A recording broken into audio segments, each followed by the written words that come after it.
let me move on to the lecture. The title of the whole meeting, Reflections, is quite suitable also for my talk, and I will talk, as Noga said, on the Cascade Conjecture and related L-type problems. Let me start by making some definition. Please interrupt me at any moment if you have a question. Let X be X1, X2, up to Xn, a sequence of points in some vector space U over R. And now I want to make the following definition. For every positive integer R, I define the set Txr. I have also the pointer Txr. This is the set of all Y in the vector space that can be represented as that belongs to the convex hull of R pairwise disjoint subsets of the points. So formally, Y is all the points in the vector space, so that there are pairwise disjoint subsets J1, J2 up to JR of the indices 1 up to n, such that Y belong to the convex hull of Xi, I belong to J1, and also to the convex hull of Xi, I belong to J2, and so on, all the way to the convex hull of Xi, I belong to JR. So we want points. So Txr are called Tverberg points of order R, after the name of Helge Tverberg. And we will denote by small t x of R to be 1 plus the dimension of Txr. So this 1 plus the dimension is always a non-negative integer. And it is 0 if and only if the set Txr is the empty set, and we take the convention that the dimension of the empty set is minus 1. So this is the notion, and you can see, for example, that capital T, let me try to write it here, capital T x1 is simply the convex hull of x1 up to xn, and the capital T x2 is the set of what's called the set of Radon points. So those are points that belong to the intersection of two pairwise, two disjoint subsets. Okay, and here is an example. So again, this is the definition. Txr, all the Y's that are pairwise disjoint subset, that Y belong to order convex hull. And here is a set of 5 points, x1, x2, x3, x4, and x5. Tx1 is simply the convex hull of the points, as I mentioned before. And therefore, lowercase tx1 is equal to the dimension plus 1, which is 3. And the tx2, those are all the points that belong to the convex, that simultaneously belong to the convex hull of two disjoint subsets of the original point. And you can see that the tx2 is precisely this boundary of this inner pentagon in this picture. And the dimension of the Tverberg point of order 2 is 1. And therefore, small lowercase tx2 is equal to 1 plus 1, which is 2. And it's easy to see that in this case, we cannot find a point which simultaneously belongs to the convex hull of 3 pairwise disjoint subsets of the point. And therefore, capital Tx3 is the empty set, and small case Tx3 is 0, and of course for every larger number.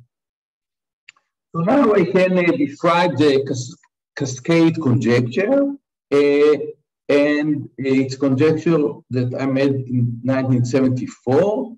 And the way the formulation is the following: if a tx1 plus tx2 and so on and so forth plus txr is smaller than the cardinality of x, then this implies that txr plus 1 is greater than 0. Another way to say it, the same thing, is that if we take the sum of all the dimensions of the Twelver point of order k for every non-negative, for every positive integer k, then the sum is always greater or equal than the size of the original set x. So this is the cascade conjecture, and now we want to start with explaining what is the first case of the conjecture. And the first case of the conjecture has a very simple formulation. If 1 plus the dimension of the convex hull tx1 is smaller than the size of x, then tx2 is greater than 0. So if the dimension of the convex hull of x plus 1 is smaller than the size of x, then there are points that belong to the convex hull of two pairwise disjoint subsets of the original set. And this statement is not other than Radon Theorem.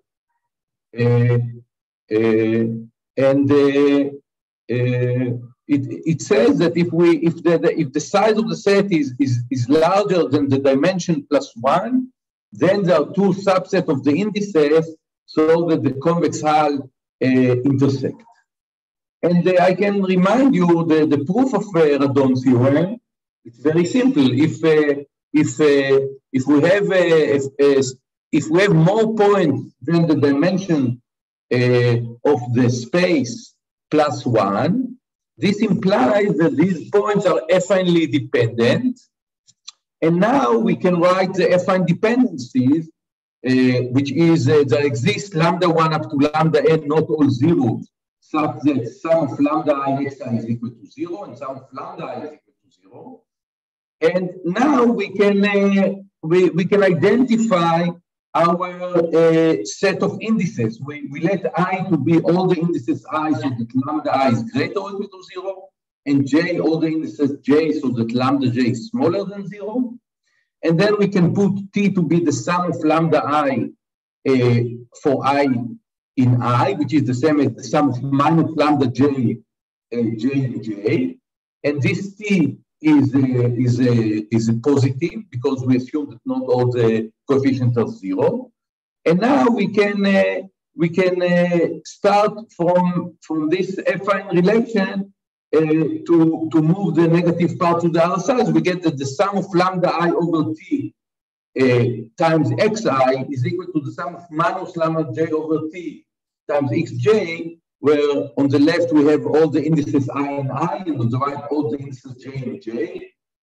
And this is a convex combination of some of the point, which is equal to another convex combination of some other of the points. So this shows that Tx2 is not empty, and therefore the dimension of Tx2 plus 1 is a positive number. So this is the first case of the Cascade Conjecture, which is essentially Radon theorems from 1920. So this is Radon theorem, 1920, and it's a very simple, very fact, very important yet simple. We'll come back to the notion of Radon points, but Radon partitions. But we can now state the next case, which is the first open case of the Cascade Conjecture, which already is quite very interesting in my mind. And this says that if Tx1 plus Tx2 is smaller than the size of x, then Tx3 is larger than 0. Or in other words, then T capital Tx3 is not empty. So let's give an example. Let's put side by side the example we already mentioned. We have here 5 points in the plane, and the dimension of the convex hull is 2, and therefore Tx1 is 2 plus 1, which is 3. The dimension of the radon points is 1. The radon point is the boundary of this inner pentagon. So the dimension of the radon points, the observable points of order 2, it's 1, and therefore if we add 1, we get 2. And therefore, Tx1 plus Tx2 is already 5. And indeed, this says nothing about Tx3, and in this case, it's easy to see that Tx3 is equal to 0. Now let's compare it to the picture on the right. Here we have 5 points, x1, x2, x3, x4, and x5 as before. And again, the Tx1 is the dimension of the dimension of the affine, the affine dimension of the dimension of the convex hull or the affine hull, and this is 2. When we add 1, we get 3. But this time, the radon points, the points which are in the intersection of 2 pairwise disjoint subsets, is only a single point, which is x5, and therefore Tx2 is equal to 1. And you see that Tx1 plus Tx2 together are smaller than the size of x, which is 5. And this implies that, sorry, the typo, this implies that Tx5 is bigger than 0, which means that there is a point which belongs to the convex hull of 3 pairwise subsets. And this, indeed, in this case, this is a point x5. x5 is in the convex hull of itself, and also the convex hull of x1 and x3, and also the convex hull of x2 and x4. Okay, so this is the...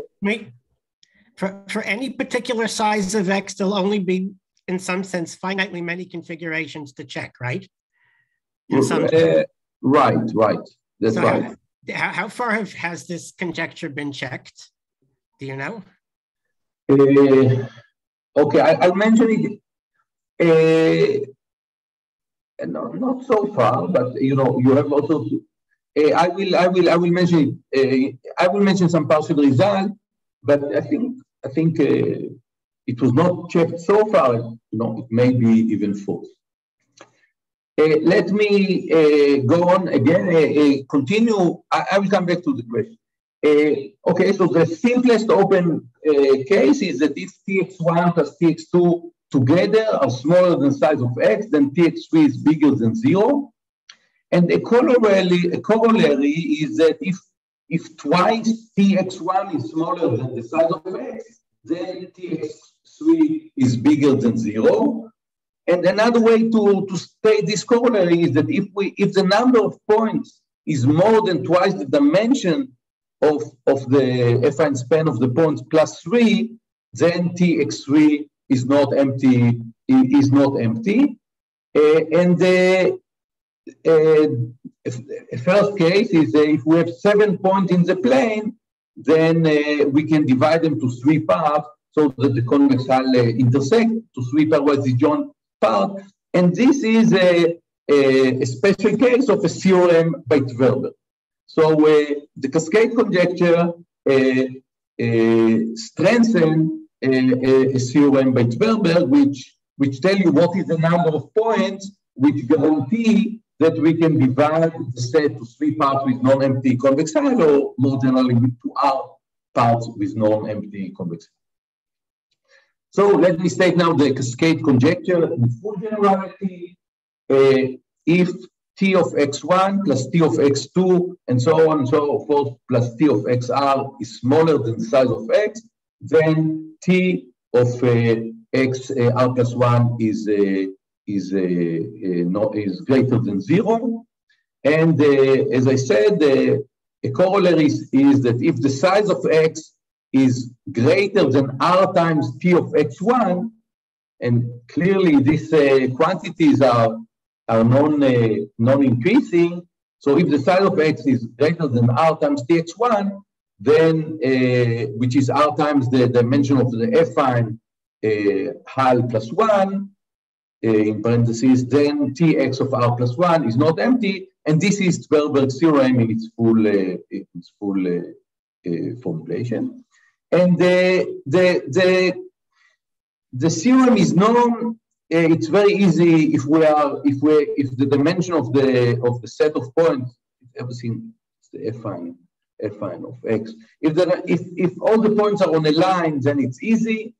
And Akiva Kadari proved around 1980 that the conjecture is true if all the points are in the plane.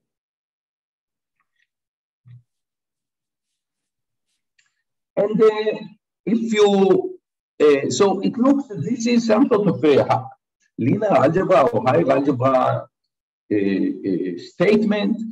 Let me just make another formulation. If you prefer a linear than affine formulation, you can consider equivalent formulation, consider endpoints in real vector space such that 0 is a vertex of the positive cone described by this point. And then we can define, instead of points which are in the section of R pairwise convex hull, points which are in the section in the R pairwise positive hull. And in this case, we don't have to add 1 to the dimension, and the formulation is very similar. The sum of all the dimension of all these objects, P superscript L XR is always greater or equal. Sorry, typo, it's always greater or equal than X. Okay, let me mention a certain notion of cores of set of points. If we have a set of points, so by the way, if there are questions, please interrupt me. And is the Cascade conjecture clear? So I think now, if some of you want to just to stop listening to me and prove the conjecture, this might be valuable. But I will still tell various things related to the conjecture and to related Heli type problems. And now I want to mention the notion of the core. I think this notion was defined by Taki and by various other people. You can start with a set X and define the R core to be the intersection of all the convex hull of all the sets, all the subsets where you delete R less than R vertices. So the core of 1 in this definition is just the convex hull, and the core of 2 is the convex hull of all the subsets where you delete 1 point and so on. And it's an easy fact to see that the R core is a subset. No, the other way around. It's easy to see that the Tverberg points of order R are subsets of the R core. Because if you have a point which is in the convex hull of R pairwise intersecting a subset of your set, then every time you delete R minus 1 or less points, you still keep untouched one of these sets. And one ingredient of Akiva Kadari proof for the Cascade conjecture in the plane is that in the plane, but not in higher dimension, unfortunately, the convex hull of the Tverberg points of order R is precisely the R's core. And this is an important ingredient in its proof, and it's no longer true in higher dimension. And I should say that there are some intermediate notion between the Tverberg points and the core. You can look at the intersection of all the Tverberg points for R parts for all the subsets where you allow to delete at most I points. And this is when R is 1, this gives you back the cores, and when I is 0, when I is 1, this gives you back the Tverberg point, and this is a sort of a nested chain of concepts which are in between this. So now let me make further comments and reflections on this notion. And now I want to mention the important notion of order type. Essentially, the order type of a set of points in some real vector space is the information about the Radon partition of these points. So we can say that x1 up to xn and y1 up to yn have the same order type if they have the same Radon partitions. So namely, the convex hull of xi, I belong to I, intersection the convex hull of xj, I belong to j, is not empty when I and j are disjoint, if and only if it holds for the y lines. So there is another definition of order type in terms of the sign of certain determinant, and they are more or less equivalent up to orientation. So I will mention it in a bit later, but I can mention now a strong form of the conjecture. We can define S of XR to be the minimum of T of YR, where Y and X have the same order type.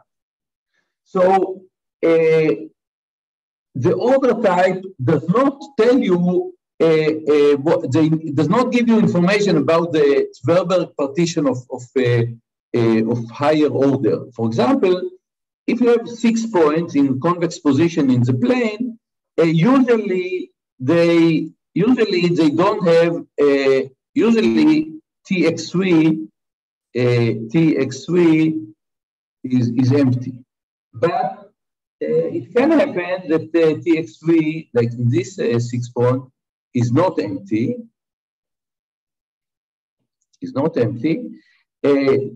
And the statement is that if you replace TXR by the minimum over all the configuration of the same order type of these quantities, then the Cascade Conjecture, the assertion of the Cascade Conjecture is still correct. The sum of all these numbers, if the sum of the first R numbers is smaller than X, then the R plus 1 number is positive. The reason I write this conjecture in this term, because this looks like a useful hint how to prove it. You for example, well, I don't know if it's useful since I tried it for almost 50 years without success, but one approach would be to find a partition where certain distance is minimal and try to improve it. And there are proofs of this along this line for Radon Theorem, and it would be, of course, very nice to extend it to this Cascade Conjecture. So, and now order types and universality. So, as I said, the order type of a configuration of points is the list of is the information about the Radon partition. And there is a special type of configuration of endpoints in cyclic position, which is universal with respect to order type. And this goes back to the famous Erdős-Székely theorem and its higher dimensional analog. If you have sufficiently many points in RD, then you can find among these points endpoints in cyclic position, and there are by now there are fairly good estimates about how many points are needed. But just the existence is a simple consequence of Ramsey theorem. And on the other hand, if you start with points in cyclic position, which I didn't define, those are points in on the moment curve, then every subset of the points is also in cyclic position. So this shows that the points in cyclic position are universal. Every large collection contains them. And for Tverberg points, there are, so you can try to say, since can we have a similar notion of order type when we consider Tverberg points of higher order? And there are some results in this direction. And let me mention that there is a recent work, not so recent, a few years old work by Perles and Sigron. And the work is centered around the notion of strong general position for points, but there is a notion of order type for higher order Tverberg partitions that arise from this problem. And I can also mention that there is a notion of universal set of points with respect to Tverberg partition, and this was achieved by Attila Poe, and it is related to some other results that I'll mention. So, so just to mention the connection. So if we have points in general position, this is equivalent to be in general position is equivalent to say that certain determinants are non-zero. And then another definition of the order type, which is essentially the same up to orientation, is that two points have the same order type if they have the same signs for this polynomial, in this case the determinant. And in the work of Moria and Micha, they did something similar, but for notion of R strong general position, which is general position for Tverberg partition of order R.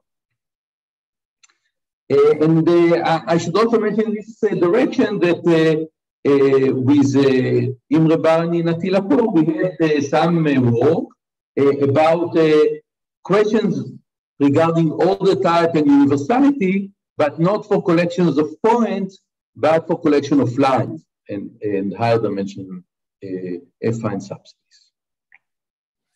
So now let me move on to discuss another question related to Tverberg theorem, and it is related to the discussion so far. I'll come back to the Cascade Conjecture soon. And Micha Perles asked some, maybe many years ago, if we have d plus 1 times r minus 1 plus 1 point in Rd, and we have r numbers, a1 up to ar, such that the sum is n, and all the numbers are between 1 and d plus 1, can we find a configuration of points that all the Tverberg partition are of type a1 up to ar? And Moshe White answered maybe 5 years ago or 6 years ago that the answer is positive, that this is possible. And interestingly, this ties in to yet another conjecture related to Tverberg's theorem, which is Sirtzma conjecture. Sirtzma conjecture that if we have the Tverberg number d plus 1 times r minus 1 plus 1 points in Rd, this is the number which guarantees that there is a Tverberg partition to R parts, or the Txr is non-empty, then the number of partitions is at least r minus 1 factorial to the power. And it turns out that a White example also give a rich class of configuration where we have equality. And Book and Nivash found even more general examples which don't have a unique Tverberg type, but they have Tverberg partition with different numbers, but still satisfy the equality in the Sirtzma conjecture. And they also made a conjecture about universality that was settled by Attila Poe. Okay, and now I want to mention how topology enters the picture. So in general, the conjecture I mentioned, Radon Theorem, they are part of a very nice area of, I would say, convex geometry, or the combinatorial side of convex geometry, which is called Helly-type theorems. As you probably all know, Radon theorem about dividing a set to two parts that the convex line intersect was used by Radon to prove a famous theorem of Helly about convex sets. And it turns out that this area of combinatorial convexity or combinatorial geometry has very nice connection with topology. And then now I want to explain this in the context of Radon theorem. And here is a theorem. If we have a continuous function from a d plus one dimensional simplex to Rd, then there are two disjoint faces of the simplex so that the images is non-empty. Now, if this function is linear, then it is completely determined just by the value on the vertices of the simplex. There are d plus two vertices. And then we recover Radon theorem. If this function is not linear, then this is a more complicated theorem. And you can see that it resembles a Bourseau-Coulomb theorem. And indeed, you can replace the d plus one dimensional simplex by any d plus one dimensional polytope, and consider function from the boundary of d plus one dimensional polytope to Rd. And you can move from polytopes to arbitrary convex bodies and consider a continuous function for the boundary of arbitrary convex bodies to Rd. And if these convex bodies are smooth, then you recover the Bourseau-Coulomb theorem, which tell you that any continuous map from Sn to Rn has two. I'll come back, Rani. I will answer you in a minute. So Bourseau-Coulomb says every time you have a map from Sn to Rn, there are two antipodal points that have mapped to the same point. And you can see, after you see the connection, you can also prove it fairly easily just by some approximation. So if the convex body is a polytope, or if it's not smooth, you can simply approximate it by smooth bodies, apply Bourseau-Coulomb, and when you move to the limit, you will get this statement. And this was achieved by Bajonchi and Barani in 1979. Now, Rani, when I said disjoint faces, no, I mean not disjoint interior. I mean that the two faces are disjoint if they don't share any vertex. Okay, so this is the notion of disjoint that we use here. So the closures are disjoint. And okay, and now there was a big story about a topological extension of Pelvic theorem. And it turns out that when the number of parts is prime, then Pelvic theorem extends topologically to a very similar statement. And this was achieved by Barani, Schlossman, and Schutz in 1981. And in 1987, Ozaidin found a way to extend it to arbitrary prime powers. He found a certain topological invariant that does not vanish when we have prime power. It implies the required result. Unfortunately, this invariant vanish. He also showed that it's vanished when it is a prime power. And then in a very startling development, maybe 7 years ago, Florian Frick, based on a very extensive theory developed by Malibard and Wagner, they show that actually the topological version of Radon Theorem is incorrect when we don't have a prime part. For number of parts, which can be like 6 or 10, it's not. So now the question I want to pose, or the reflection I want to raise, is can we use topological machinery to find conditions for Tverberg partition into 3 parts when the number of points is less than 2b plus 2?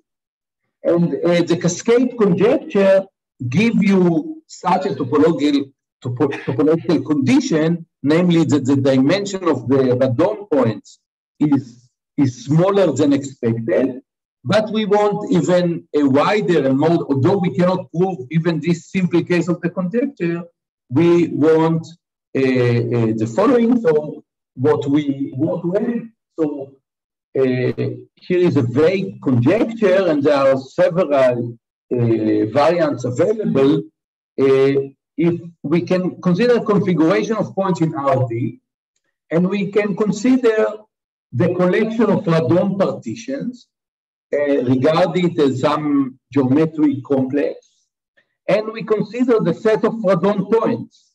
So from the geometric complex we describe the Radon partition, we have a map to the Radon points, which are actually Radon points of the configuration of points. And we want to say that if this map is topological trivial or homological trivial in the relevant dimension, then this guarantee Tverberg partition into 3 parts. And so far we don't have a sophisticated, satisfactory, precise form of this idea, but I think this is an appealing idea. And now I want to mention some possible connection, which is interesting on its own right, and this is the connection with coloring cubic graphs. So as you know, it's a very interesting question.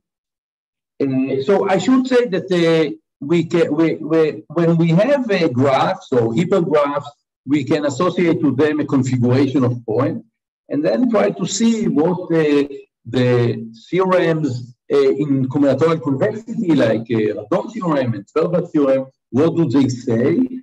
And this is something that Tverberg himself thought about, and it leads to interesting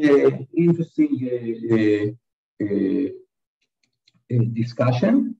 And in any case, here is to remind you, a 3-edge coloring of a graph is a coloring so that the edges are colored by 3 colors, and every vertex is adjacent to all 3 colors. So we are talking about cubic graphs, and it's well known that some cubic graph can be 3-edge colorable, and some cubic graphs cannot be 3-edge colorable, and those cubic graphs, well, this is fairly tautological statement, but every cubic graph can be colored by 4, edge colored by 4 colors.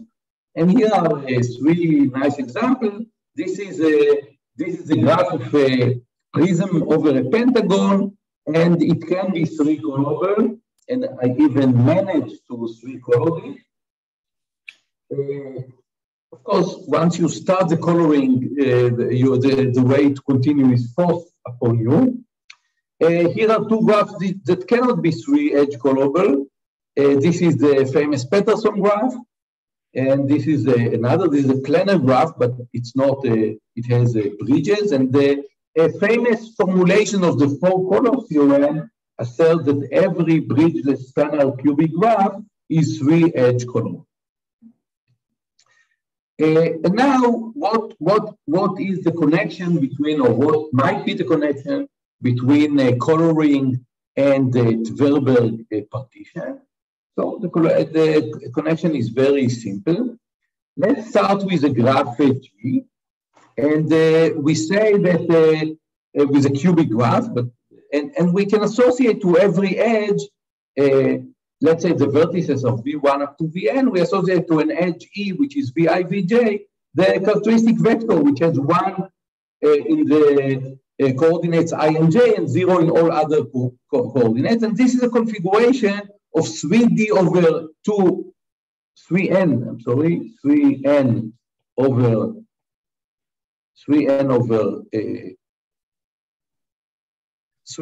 2 points in RD, and actually they all lie in the affine space of dimension G minus 1. And there is a simple observation that was made also by Shmuel Aon for a purpose that I will mention in a minute, that G is 3-edge colorable if and only if there is a Tverber partition for this configuration. And this is very easy to see. If you have 3-edge coloring, then the coloring gives you the configuration, and the weight of every vertex is the same. And every Tverber partition will give you, since we have G need to be connected. Any Tverber partition will give you. So now, what was so Shmuel Aon raised this question in the following context. He asked himself, what is the computational complexity to know if a certain configuration of points have a Tverber partition to 3 parts? And the immediate conclusion of this observation is that this is NP hard, and because we know that coloring, 3-edge coloring of a cubic graph is the NP hard problem. I should say that the remaining computation complexity problem is how hard it is to find a Tverber partition to 3 parts when the number of points guarantee that a Tverber partition exists. And this is an interesting question. It might be hard in certain relevant computation complexity classes, but this is not. In any case, the idea that I want to mention towards the end of my lecture is the following: apply a topological strengthening of the Cascade Conjecture to show that every Bridges planar graph is 3-edge colorable, namely the 4-color theorem. But if this looks a little bit too ambitious fantasy, then I think the first step would be to find a proof that bipartite cubic graphs are 3-edge colorable. So this is something that we know very well, and it will be a challenge to try to understand it in our context. And I should say that in general, the question of understanding when we start with a cubic graph, both planar and non-planar, bipartite and non-bipartite, understanding the Radon partition or the order type of the configuration of a vector which associated to the edges of the graph, this seems to be a very interesting project, a research project to be on, and it will be very interesting to explore. So let me end here, and I'll be happy to hear your questions. And I should say that I'll probably mention it again.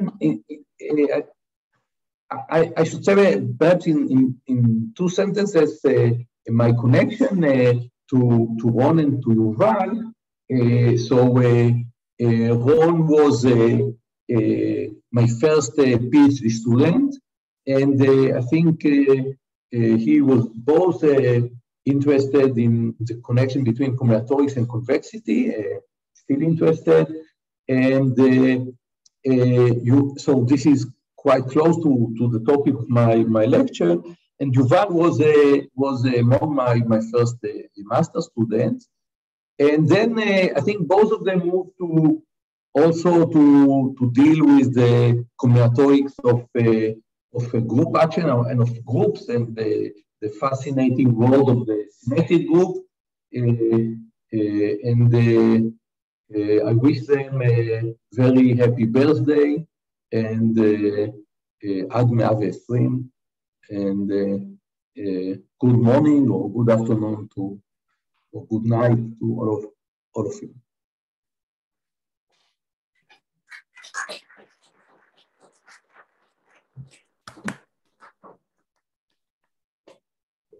Okay, thank you, Gil.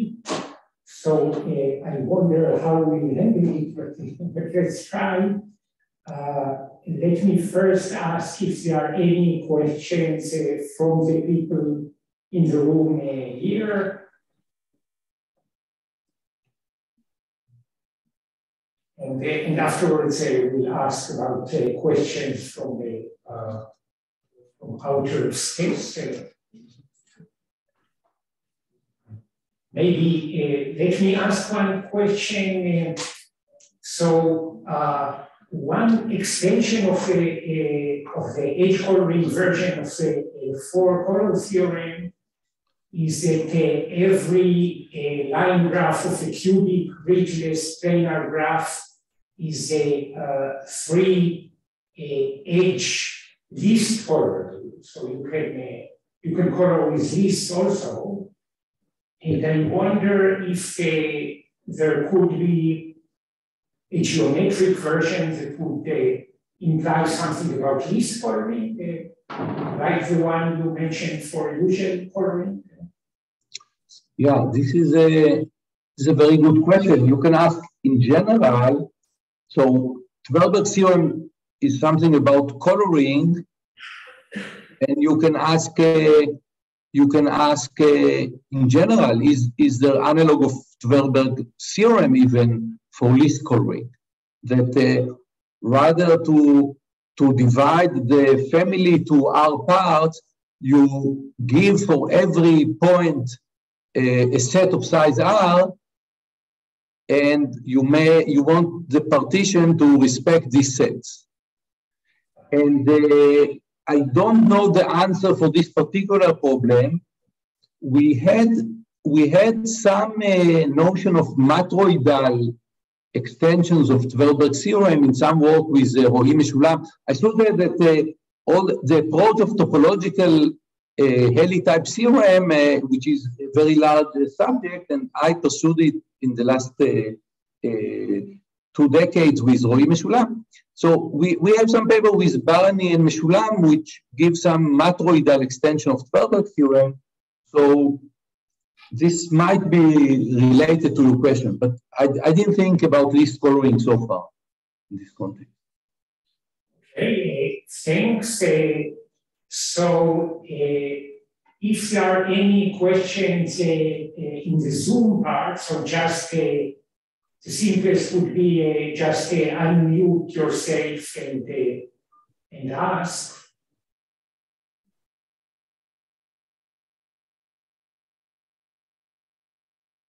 And if not, so let me just say that we have a 10 minutes break before the next talk.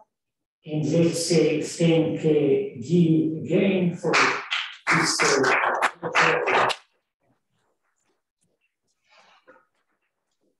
One amazing thing is that one can talk about a 50-year-old conjecture of himself, and this is someone of my generation. Never happened to me before. Okay, thanks again.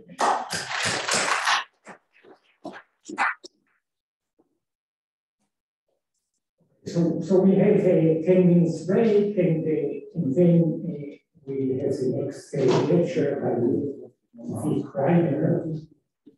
Is also here. Oh, Vic is here.